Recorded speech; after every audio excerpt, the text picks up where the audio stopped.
কি নির্যাতন চলেছে আপনারা দেখেছেন।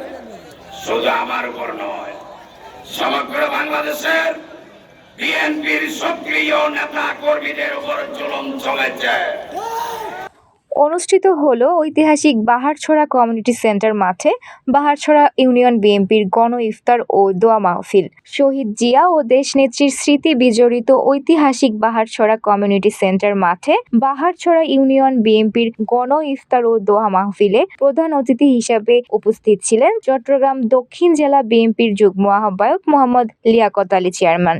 এ সময় তিনি প্রধান অতিথি হিসেবে ইফতার ও দোয়া মাহফিলে উপস্থিত জনসম্মুখে বিভিন্ন রাজনৈতিক বক্তব্য উপস্থাপন করেন।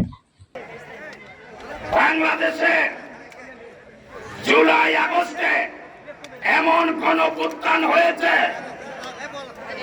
বাংলাদেশ থেকে পালাতে হয়েছে, খবরটিও বাংলাদেশে হবে কিনা সন্দেহ।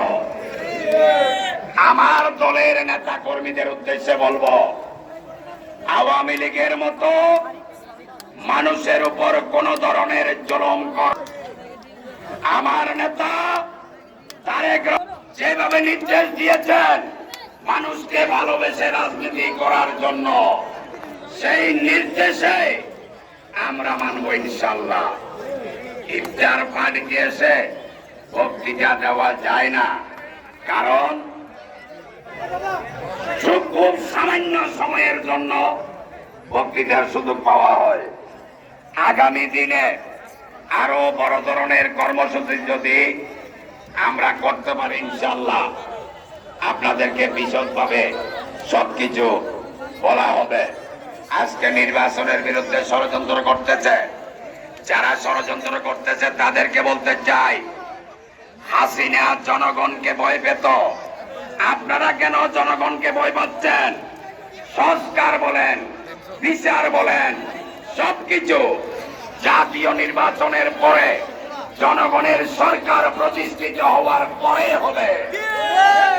সংস্কারের নাম দিয়ে মানুষের ভোটাধিকার থেকে মানুষকে বিরত রাখবেন না। নতুন প্রজন্ম ভোটার হয়েছে, 18 বছর ভোট দিতে পারছে না। মানুষ অধীর অপেক্ষায় আছে কখন জাতীয় নির্বাচনে ভোট দেবে। যদি ভোটের বিরুদ্ধে বলেন তাহলে পাবলিকের কিল আপনাদের পিল খুব কাছাকাছি অবস্থান করবে, জানি না কোন সময় লেগে যায়। সুতরাং নির্বাচনের বিরুদ্ধে ষড়যন্ত্র সহ্য করা হবে না। সকলকে ধন্যবাদ জানিয়ে আজকের অনুষ্ঠান সফল করেছেন, এই জন্য সকলকে ধন্যবাদ জানিয়ে ফাল্গুনী আরা, তরঙ্গ টিভি, ঢাকা।